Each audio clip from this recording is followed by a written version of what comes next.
সেই মানুষটা বেশি সুন্দর যার চরিত্র বেশি সুন্দর। চামড়া সুন্দর আসল সুন্দর না, চরিত্র সুন্দর আসল সুন্দর। তারা নিকৃষ্ট যাদের চরিত্র নিকৃষ্ট, আর তারা উৎকৃষ্ট যাদের চরিত্র উৎকৃষ্ট। মানব সমাজের সবচেয়ে বড় উন্নতি হলো মানুষের চারিত্রিক উন্নতি, চরিত্রের উন্নতি। এটা হলো মানুষের সবচেয়ে বড় উন্নতি। আর মানুষের সবচেয়ে বড় অধঃপতন হলো চরিত্রের অধঃপতন। মানুষের যদি চরিত্র ভালো হয় তো মানুষটা দুনিয়াতেও সম্মানিত হয়। চরিত্র সুন্দর মানুষকে জমিনের মানুষও সম্মান দেয়, আর যদি চরিত্র অসুন্দর হয় তাইলে দুনিয়াতেও সে লাঞ্ছিত হয়, বেইজ্জতি হয়, আর আল্লাহর কাছে সে দোজখের আগুনে নিক্ষিপ্ত হয়। আর যদি কারোর চরিত্র ভালো হয় আল্লাহর কাছে সে অনেক সম্মানিত হয়। এ কারণে মানুষের চরিত্র,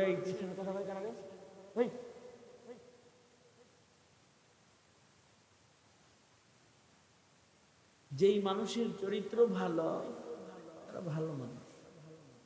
এরা যদি দেখতে কালো হয় সমস্যা নেই, যার চরিত্র ভালো সে ভালো। পৃথিবীতে আল্লাহ তাআলা লক্ষাধিক নবী রাসূল প্রেরণ করেছিলেন মানুষের চেহারা মেকআপ করার জন্য না, চুল কালো করার জন্য না, মানুষের আঙ্গুলে সুন্দর সুন্দর মেহেদির রং আঁকার জন্য। নবীরা যে এসেছিলেন, নবীরা মানুষের চরিত্রের উপরে মেহনত করছেন। কাউকে লম্বা বানানো মেহনত করে না। দুনিয়াতে লম্বা হওয়ার মেহনত আছে না? পোস্টার দেখবেন, লম্বা হো পোস্টার আছে, নজরে পড়ছে? চিকন হন, স্লিম হন, মোটা হন, আছে না? তার মানে চিকন বানানোর মেহনত আছে, মোটা বানানোর মেহনত আছে, লম্বা বানানোর মেহনত আছে। মানুষই করে এই মেহনত। কিন্তু পৃথিবীতে বাবা আদম থেকে শুরু করে আমাদের নবী পর্যন্ত যত পয়গম্বর দুনিয়াতে এসেছেন সবাই মানুষের চরিত্র সুন্দর করার মেহনত করেছেন। মানুষটা যেন চারিত্রিক গুণে ভালো হয়, মানুষটা যেন চারিত্রিক গুণে সৌন্দর্যমণ্ডিত হয়। কারণ চরিত্র সুন্দর একটা মানুষ সে জমিনের জন্য রহমত, আর চরিত্র খারাপ একজন জমিনের জন্য গজব।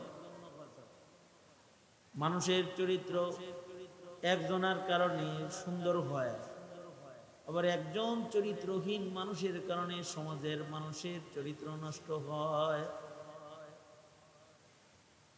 নবী রাসূলগণ মানুষের চরিত্র ঠিক করছেন। আমাদের নবী আলাইহিস সালাম, আল্লাহর রাসূল সাল্লাল্লাহু আলাইহি ওয়াসাল্লাম, তিনিও মানুষের চরিত্র সুন্দর করার জন্য আবির্ভূত। বুইস্তু লিউতাম্মিমা মাকারিমাল আখলাক। মানুষের খাসলাত, মানুষের আখলাক, মানুষের আমলের উত্তম পন্থা এগুলো শেখানোর জন্য নবীজি বলেন আমি আবির্ভূত, আমি আইছি মানুষের চরিত্র ঠিক করতে। এই কারণেই যিনি মানুষের চরিত্র সুন্দর করবেন তার চরিত্র সুন্দর লাগবে না? যিনি চরিত্রের শিক্ষক হবেন তার চরিত্র তো সুন্দর লাগবে। এই কারণে আল্লাহ তাআলা আমাদের নবীজিকে সর্বোত্তম চরিত্র মাধুরী দান করেছিলেন। সূরাতুল কালাম আল্লাহ বলেন ইন্নাকা লাআলা খুলুকিন আযীম, ইন্নাকা লাআলা খুলুকিন আযীম। কেউ যদি সুন্দর চরিত্র দেখতে চায় তাহলে দেখতে হবে মুহাম্মাদুর রাসূলুল্লাহ সাল্লাল্লাহু আলাইহি ওয়াসাল্লাম। তিনি হলেন খুলুকে আযীম, সর্বোত্তম চরিত্র। হাসান, কারীম, আযীম তিন ধরনের চরিত্র। হাসান বলা হয় প্রতিশোধী, প্রতিশোধ নেয়, কিসাস গ্রহণ করে, এটাও চরিত্র ভালো, খারাপ না। কিসাস বদলা নেয়, বদলা নিতে যে আবার হাসিনার মতো জুলুম করে না।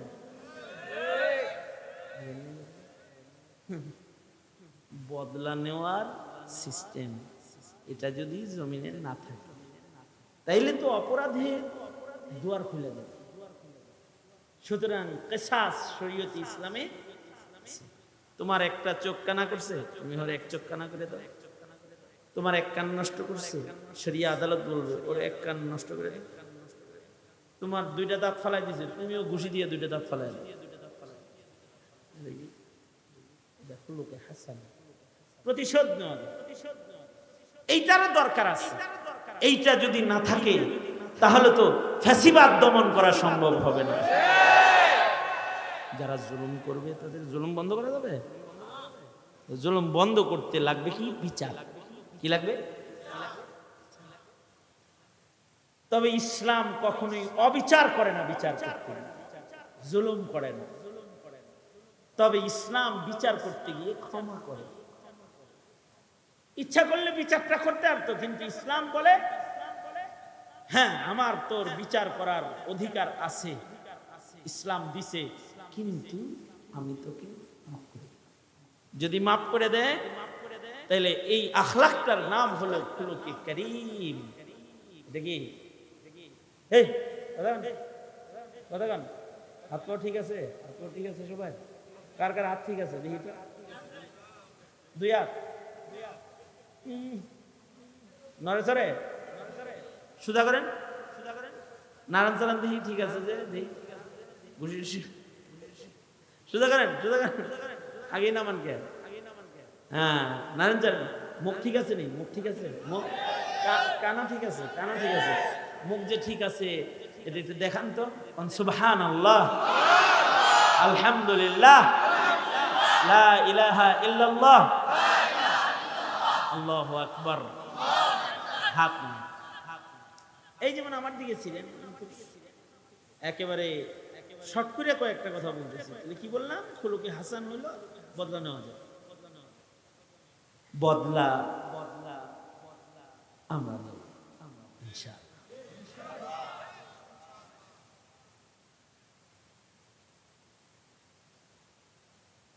যাই হোক, এই কথাটা আরেকটু পরে কি করছে, কার বললাম একটু পরে বলছি। হাসান হইল বদলা নেওয়া যায়, কিসাস গ্রহণ করে।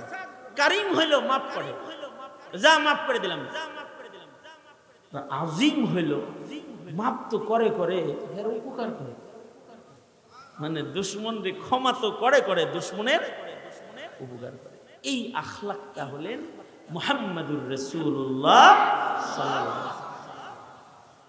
এটা হলো খুলুকে আযীম। এই কারণে আল্লাহর রাসূলকে যখন তায়েফের ছেলেরা পাথর মারছে, নবীজি ইচ্ছা করলে আল্লাহরে কয়ে পাথর মেরে দিতে পারতেন। যখন বেহুশ হয়ে জমিনে পড়ে গেছেন তো ফেরেশতারা আসছে, এসে বলে আল্লাহ বলছে আপনি অনুমতি দিলে দুই পাহাড়ের চাপ দিয়ে মিশায় দিব, কিন্তু নবীজি আযীম ইন্নাকা লাআলা খুলুকিন আযীম, নবীজি সর্বোত্তম আখলাক। নবীজি শুধু নিজে মাফ করছে তা না, আল্লাহকে বলে আল্লাহ আপনিও মাফ করে দেন। ওগো আল্লাহ ওদের মাফ করে দেন, ওরা আমাকে চেনে নাই, যদি চিনতো তাহলে মারতো না।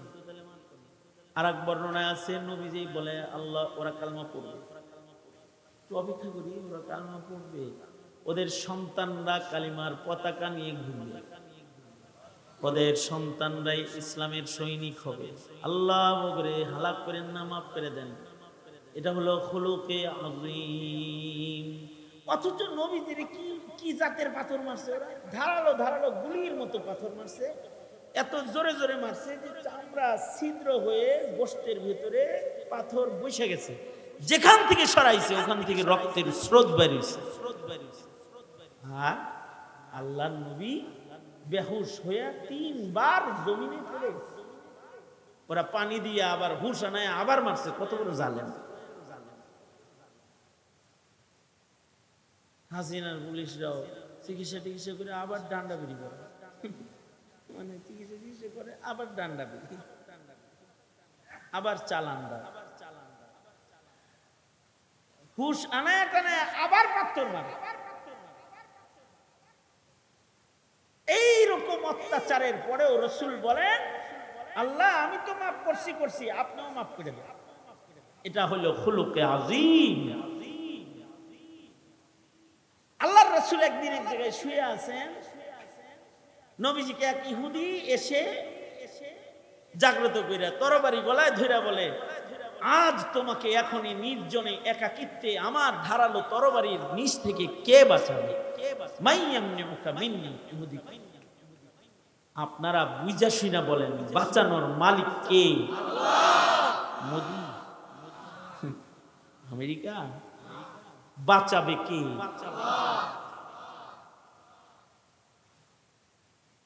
রাখে আল্লাহ, মারে কে? আল্লাহ যদি রাখে তারে কেউ মারতে পারে না, আর আল্লাহ যদি কাউরে মারে হেরে কেউ বাঁচাইতে পারে, কেউ বাঁচাইতে পারে।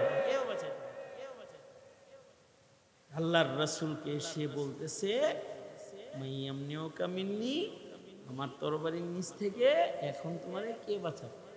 নবীজি বললেন, আল্লাহ, আল্লাহ বাঁচাই। নবীজির মুখ দিয়ে যে আল্লাহ বের হইছে, এই আল্লাহ শব্দের ধাক্কায় ওর কলিজায় কম্পন শুরু হয়েছে, আর হাতের তরবারি খইসা মাটিতে পড়ে গেছে। আল্লাহর রাসূল তরবারি উঠায় ওর গলায় ধরে কয়, তোরে কি বসে? আপনি বসে। নবীজি ইচ্ছা করলে এখন ওর গলায় এটা বসাই দিতে পারে, কিন্তু নবীজি খুলুকে আযীম। নবীজি বললেন, যাও আমি তোমাকে মাফ করে দেব। ইহুদির সাথে সাথে বলে, মুহাম্মদ, তোমার ইসলামের রং আদর্শের কালার যদি এটাই হয়, আমি দূরে থাকবো কেন? আমি মুসলমান হয়ে তোমার দলে চলে যাব। আশহাদু আল্লা ইলাহা ইল্লাল্লাহ, বলেন আওয়াজ করে, আশহাদু আল্লা ইলাহা ইল্লাল্লাহ ওয়া আশহাদু আন্নাকা রাসূলুল্লাহ।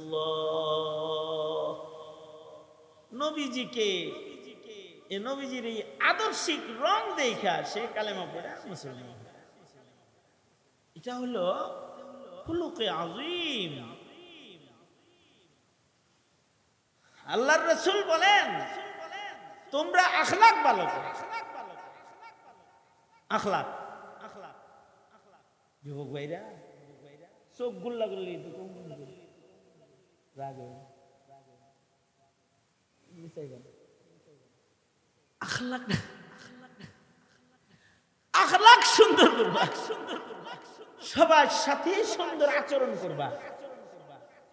দেখা হইল মুরব্বীকে সালাম দিবা, মুরব্বীদের জন্য রাস্তায় দাঁড়িয়ে যান, মুরব্বী যাক না, চেনা জানা চাচা, মসজিদের ইমাম সাহেব, খালু, তোমার দাদা, মুরব্বী জন সালাম, আদবের সাথে দাঁড়াও। আখলাকের চাইতে দামি কিছু নাই। আর যদি ছোট্ট করে জিজ্ঞাসা করো, আসসালামু আলাইকুম চাচাজি, কেমন আছেন? এতটুকু খালি জিজ্ঞাসা, দামি একটা চাচু কেমন আছে? জানো এই কথাটার কত? এই এতটুকু আখলাক যদি কারোর ভালো হয়, কারোর মুখ ভালো, চলাফেরা ভালো, তো রাসূল বলে, আমি দায়িত্ব নিচ্ছি তাকে আল্লাহর জান্নাতের মাঝখানে একটা বাড়ি আল্লাহর কাছ থেকে আদায় করে দিই। নবীজি বলেন,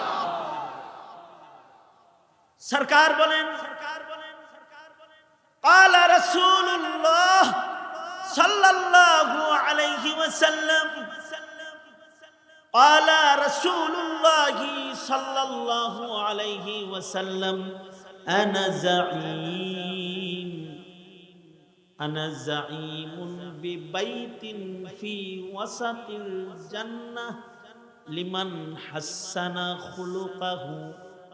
আল্লাহর নবী বলেন, যে আমার উম্মত যে তার আখলাক সুন্দর বানাবে, আমি নবী তাকে আল্লাহর জান্নাতের মিডলে মাঝখানে একটা বাড়ি নিয়ে দেওয়ার দায়িত্ব নিলাম। নবী বলেন, আমি জামিনদার আমার ওই উম্মতকে আল্লাহর জান্নাতের মাঝখানে একটি বাড়ি আমি আদায় করে দেব। লিমান হাসানা খুলুকাহু, যে তার আখলাক সুন্দর বানাবে। জান্নাতের মাঝখানে একটা বাড়ি, চিন্তা করছো? এই যে হাউজিং এর ভিতরে যে আমরা আল্লাহ হাউজিং এর নাম কি?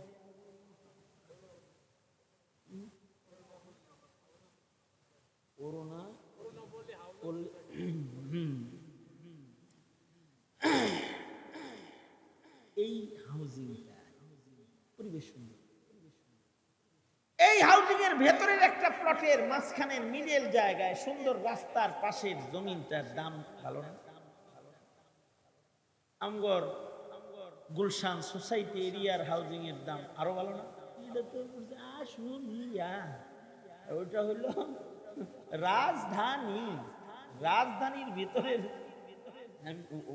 আমি অরুণা সোসাইটি পল্লীতে কোনো শহরমোড় করতেছি না, আমি বুঝাইতে চাই এইখানের একটি বাড়ি আর গুলশানের একটি বাড়ি সমান, ব্যবধান নাই। আল্লাহর জান্নাতের মাঝখানে মিডলে একটা বাড়ি আর চিপায় চাপায় একটা বাড়ি, ব্যবধান নাই। তবে আল্লাহর জান্নাতের চিপায় চাপায়ও বাড়ি লাগবে না যদি 1 বিঘত জায়গা কেউ পায় জান্নাতের ভেতরে। আল্লাহর জান্নাতের যে কোনো চিপায় চাপায় 1 বিঘা জায়গা যদি 1 বিঘত জায়গা যদি কেউ পায়, একটা লাঠি রাখার জায়গা যদি কেউ পায়, তাহলে এই জায়গাটার মূল্য কত? আল্লাহর রাসূল বলেন, খায়রুম মিনাদ দুনিয়া ওয়া মা ফিহা। আল্লাহর জান্নাতের চিপা চাপার ছোট্ট ওই জায়গাটার মূল্য দুনিয়া এবং দুনিয়ার মাঝখানে যা আছে সব কিছুর চাইতে বেশি দাম। এটা কি মিডলেরটা না? কিন্তু মিডলেরটা অনেক ভালো। আওয়াজ কমাই দাও না মাইকলা, বাইরের মাইকটা বন্ধ করে দাও, ভিতরে চালালে যারা এখানে বয়ান শুনতেছে তারা শুনো, বাইরে বন্ধ, সবাই ঘুমাক। মহল্লা তো বাইরের হর্ন বন্ধ করে দাও, খুলে আলাই দাও, বাইরের খালি ভিতরে চালা। লিমান হাসানা খুলুকাহু, আল্লাহর রাসূল বলেন, কেউ যদি তার চরিত্র ভালো করে তাহলে নবীজি দায়িত্ব নিয়ে বলছেন, জান্নাতের চিপা চাপায় না, ফেরদাউস জান্নাতের মিডলের ভেতরে আল্লাহর রাসূল বলেন, আমি দায়িত্ব নিয়ে আমার উম্মত তোমাকে আল্লাহর কাছ থেকে জান্নাতের বাড়ি আদায় করে দেব। আল্লাহর রাসূল বলতেছে। নবীর কথা তো বিশ্বাস হয় না, শেখ হাসিনার কথা খালি বিশ্বাস হয়, তাই না? খালেদা জিয়ার কথা বিশ্বাস হয়, নেতার কথা বিশ্বাস হয়, এসএসএসের কথা বিশ্বাস হয়, নবীর কথা তো বিশ্বাস।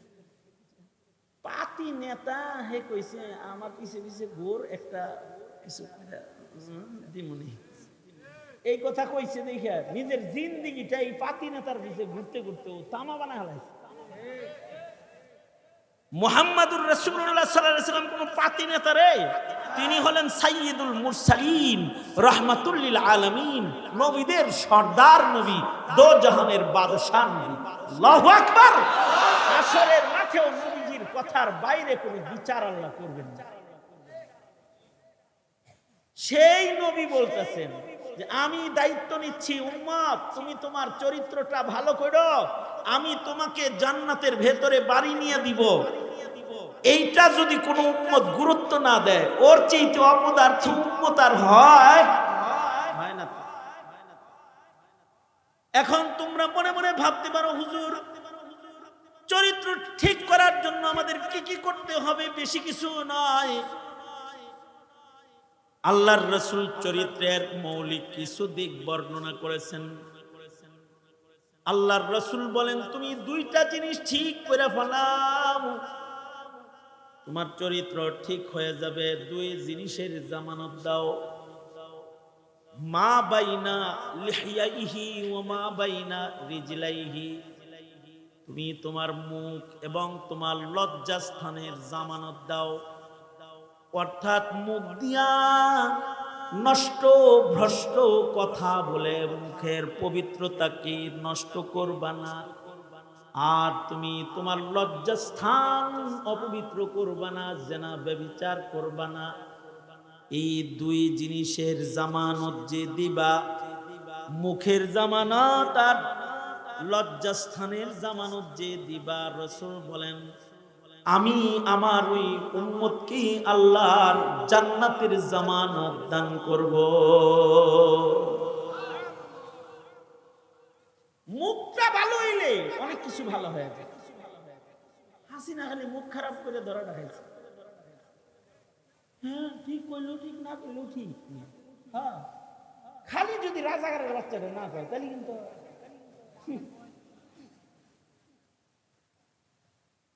রাজাকারের বাচ্চাটা কইতে দেরি হয়েছে। এমনি যা যা কইছিল তা তো কইছে। কিরকম মুখ নষ্ট মুখ। সংসদে দাঁড়ায়া, জাতির সংসদে দাঁড়ায়া বলে কি শাপলা চত্বরে নাকি হুজুররা রং মাখায়া শুয়েছিল। এর চেয়ে মিথ্যা জবান, ঝুট জবান, নাপাক জবান আর হয় যে এমন কথা আলেমদেরকে গুলি কইরা, শহীদ কইরা, তলবে ইলমের রক্ত দিয়া রাজপথ লাল বানাইয়া তারপরে কয়েক রং মাখায়া ঘুমাইছিল। সাউন্ড গ্রেনেডের আওয়াজ শুনে উঠে ওরা দৌড় দিল। মুখটা কত খারাপ। মুখ খারাপ করতে নেই। মুখে এমন কোন ভ্রষ্ট কথা, নষ্ট কথা বলতে নেই যার মাসুল দিতে হয়। কারণ মুখ দিয়া কেউ যদি একবার কালমা কয় সে জান্নাতের মালিক হয়। আল্লাহু আকবার, জোরে করে বলো আল্লাহু আকবার। মুখে যদি খালি একবার বলে লা ইলাহা ইল্লাল্লাহ মুহাম্মাদুর রাসূলুল্লাহ, এই জিনিস নাপাক করতে নাই।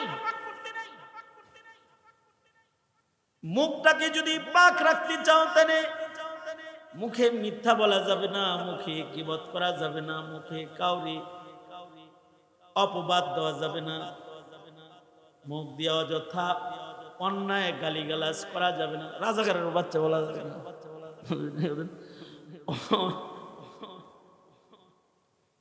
হযরত আনাস রাদিয়াল্লাহু আনহু বলেন, আমি আমার নবীর 10 বছর খেদমত করেছি। সুবহানাল্লাহ বলার লাগে রেডি হয়ে গেছে। আগে না কইলই।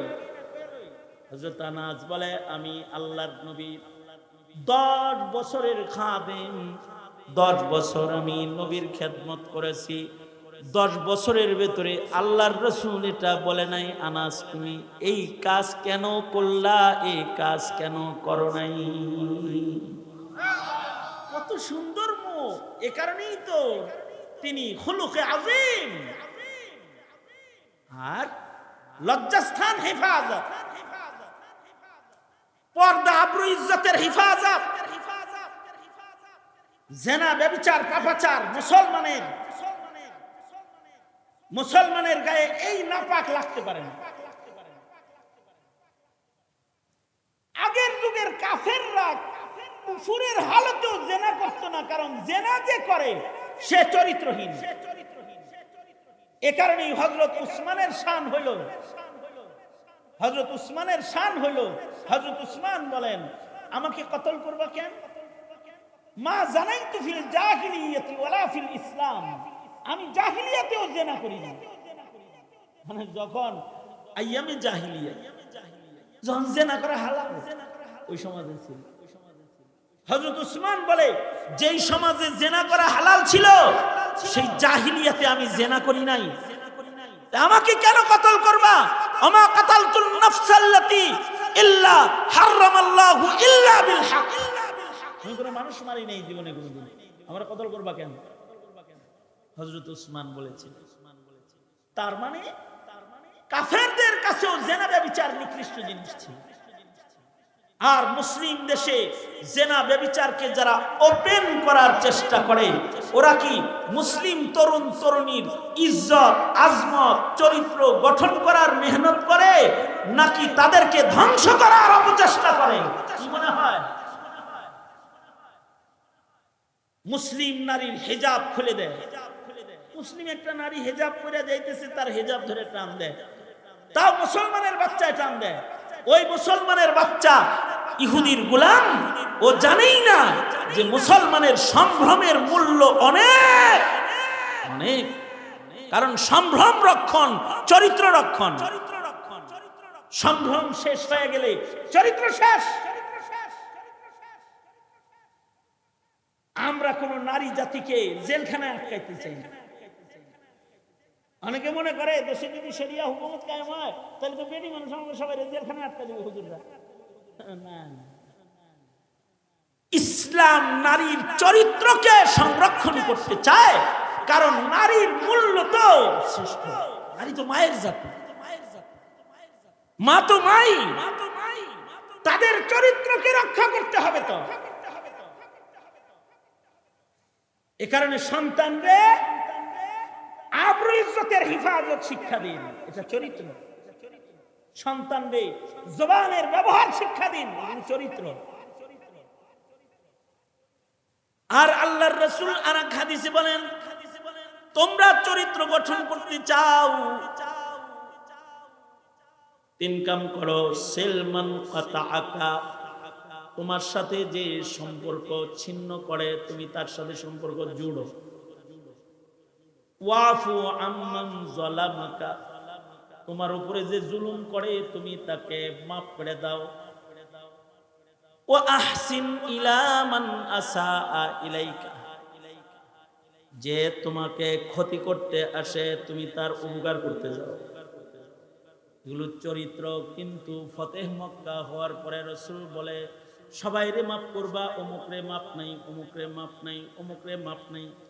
আমরাও বলি তোমরা সবাইরে মাফ করে দাও, কিন্তু নাস্তিক গোষ্ঠীর ক্ষমা নাই, রাসূলের ইজ্জতে হামলাকারীর ক্ষমা নাই, খুনি হাসিনা তোর ক্ষমা নাই। জাতির রক্ত নিয়ে খেলা করো, বিডিআরের রক্ত, জুলাই যোদ্ধাদের রক্ত, শাপলা চত্বরের হাফেজ আলেমের রক্ত, মোদি বিরোধী আন্দোলনে মুশরিকের মুখালিফ আলেমদের আওয়াজকে বন্ধ করো আর গুলি করে মানুষ মারো, এই রক্ত, এগুলোর হিসাব দিতে হবে। হিসাব নেব আমরা, কারণ আমরা যেমন আজিম কারিম তেমন হাসান। আমরা ছাড় সবাইরে দেই না, কিন্তু যার বদলা নেওয়া যায় তাকে কিন্তু বদলা ইসলাম নিয়ে দেয়। ঠিক কিনা জোরে বলেন? তার বদলা নেয়। সুতরাং এগুলো স্মরণ রাখবেন।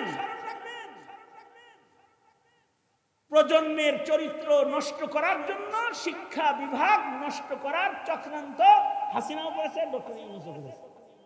ডক্টর ইউনূস প্রজ্ঞাপন জারি করেছিল না যে গানের শিক্ষক নিয়োগ দাও। উদ্দেশ্য কি? নাচ আর গান শিখাইয়া সবগুলারে বাজারে পাঠাই দাও। বাইজিদের খাসলত, নষ্ট মেয়েদের খাসলত তাদের ভিতরে ঢুকাও। শেখ হাসিনার কাছে গায়ক নায়কের দাম থাকলো, আল্লাহর কাছে তো চরিত্র আল্লাহর দাম। শেখ হাসিনা কিন্তু চরিত্র আল্লাহ মানুষদেরকে জেলখানায় পাঠাইছিল, আর নায়ক নায়িকা গায়ক গায়িকা যত আছে এগুলোর এমপি মন্ত্রী বানাইছি। সরকারের কাছে চরিত্র সুন্দরের দাম। এই কারণে আপনার আমার প্রজন্মের চরিত্র রক্ষায় দ্বীনি শিক্ষার বিকল্প নাই। এটা মাদ্রাসার মাধ্যমে হোক, অথবা তাবলীগের মাধ্যমে হোক, অথবা হক্কানি পীর মাশায়েখের মাধ্যমে হোক, তাকে দ্বীনদারি শিখায় তার চরিত্র সুন্দর করতেই হবে, বিকল্প রাস্তা খোলা না। সুতরাং প্রজন্মের চরিত্র সংরক্ষণে মেহনত করব ইনশাআল্লাহ। বলেন দ্বীনি শিক্ষা দিবেন ছেলে মেয়েদেরকে ইনশাআল্লাহ। হ্যাঁ, দাওয়াত ও তাবলীগে অংশগ্রহণ করবেন ইনশাআল্লাহ। এই যুবকরা 3 দিন 10 দিন তাবলীগে সময় লাগাবা ইনশাআল্লাহ বলো। কাদের সাথে লাগাইবা? আলেম ওলামাদের সাথে। ইনশাআল্লাহ বলো।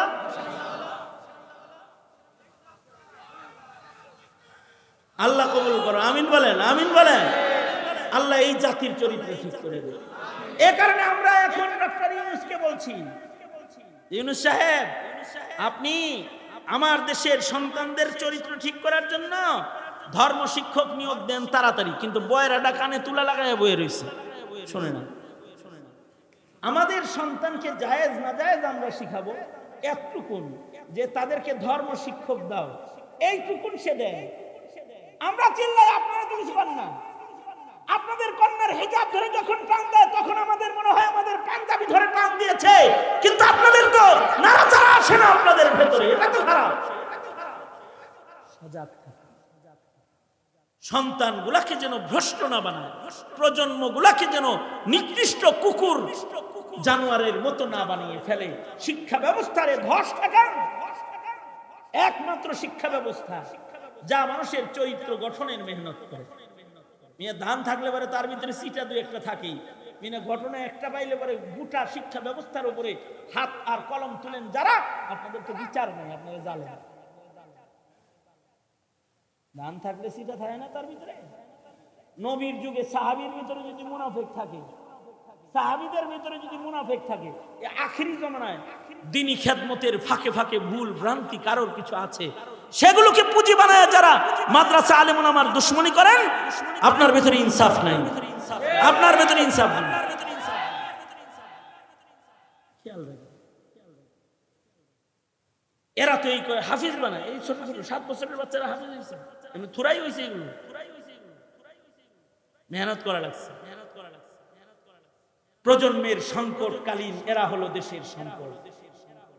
আল্লাহ তাআলা চরিত্র গঠনে আমাদেরকে মেহনত করার তৌফিক দান করেন, আমিন বলেন। সবাই ইস্তিগফার করেন, আস্তাগফিরুল্লাহ রাব্বি মিন কুল্লি যামবি ওয়া আতুবু ইলাইহি, লা হাওলা ওয়ালা কুওয়াতা ইল্লা বিল্লাহিল আলিয়্যিল আযীম। আস্তাগফিরুল্লাহাল্লাযী লা ইলাহা ইল্লা হুয়াল হাইয়ুল কাইয়্যুম ওয়া আতুবু ইলাইহি। আলহামদুলিল্লাহি রাব্বিল আলামিন, ওয়াসসালাতু ওয়াসসালামু আলা সাইয়্যিদিল আম্বিয়া ওয়াল মুরসালিন মুহাম্মাদি ওয়া আলা আলিহি ওয়া আসহাবিহি আজমাইন। এক ঝাঁক তলবে ইলমের মাথায় পাগড়ি পেঁচানো হয়েছে। রব্বুল আলামিন মাসুম মাসুম কিশোর বাচ্চারা এখানে আছে, 7-8 বছর বয়সে।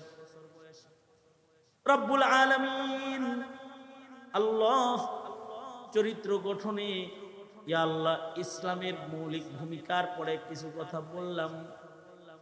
তোমার বান্দারা প্রজন্মের চরিত্র গঠনে মেহনত করবে বলে ওয়াদা করেছে। সবাই মিলা 2টা হাত বাড়ায় ধরেছি, জিন্দেগীর গুনাহ মাফ করে দাও আল্লাহ। কার কি হাজাত, কার কি জরুরত তুমি জানো। সবার মনের নেক বাসনা পূরণ করে দাও। বেপানাহকে পানাহ দাও, বেরুজিকে রুজি দাও। আমাদের সালাম প্যারা নবীর রওজায় আতহারে পৌঁছায় দাও। রব্বুল আলামিন বুড়াদের হযরত আবু বকর বানায় দাও, যুবক গুলারে খালিদ বিন ওয়ালিদ বানায় দাও। ইয়া আল্লাহ, পর্দার আড়ালের মা বোনদের হযরত ফাতিমা খাদিজা বানায় দাও। ইয়া আল্লাহ, এই মাদ্রাসা কবুল গ্রহণ মঞ্জুর করে নাও আল্লাহ। এর সকল হাজত খাজানায়ে গায়েব থেকে পূরণ করে দাও। এলাকাবাসীকে দ্বীনের মার্কাজের কদর করার তৌফিক দাও। ইয়া আল্লাহ, অত্র এলাকায় দাঁড়িয়ে রয়েছে দাওয়াত ও তাবলীগ আখলাক গঠনের জামাতের কাজের বিশাল এক মার্কাজ। রব্বুল আলামিন এলাকাবাসীকে এর কদর করার তৌফিক দাও। রব্বুল আলামিন তাজকিয়াতুন নুফুস, ইয়া আল্লাহ, তো শুদ্ধির মেহনতে সকলকে জুড়ায় দাও। ইয়া আল্লাহ, যুবকগুলার জওয়ানি তোমার কাছে আমানত দিয়ে গেলাম। যৌবনের গুনাহ থেকে ওদের ধরে ধরে বাঁচাও। জানি না কার মা নাই, কার বাবা নাই। নিজের হাতে অনেকে নিজের মা কবরে রাখছে, নিজের হাতে অনেকে নিজের বাপ কবরে রেখেছে। যাদের পিতা মাতা কবরে চলে গেছে, ওগো আল্লাহ, তাদের মা বাবার কবর জান্নাতের বাগান বানায় দাও। যাদের পিতা মাতা আছে হায়াত বাড়ায় দাও। বেশি বেশি করে খেদমত করতে পারে তৌফিক দান করো। যে ছেলেগুলাকে পাগড়ি দেওয়া হয়েছে ওদের আলেমে রব্বানি হাক্কানি বানায় দাও। ইয়া আল্লাহ এলাকার হার হার ফর্দে মুমিনকে নেককার বানায় দাও। জানি না কখন যেন আজরাইল এসে যায় আর তোমার ডাক এসে যায়। ইয়া আল্লাহ আজরাইল পাঠানোর আগে আমাদের নাম কামিল মুমিনের দপ্তরে তুমি উঠায়া দিও আল্লাহ। ইয়া আল্লাহ পৃথিবীর নিকৃষ্ট জালেম ইসরায়েলকে হালাক করে দাও, ফিলিস্তিনকে আজাদ করে দাও, মসজিদুল আকসা আজাদ করে দাও। প্রিয় মাতৃভূমি বাংলাদেশ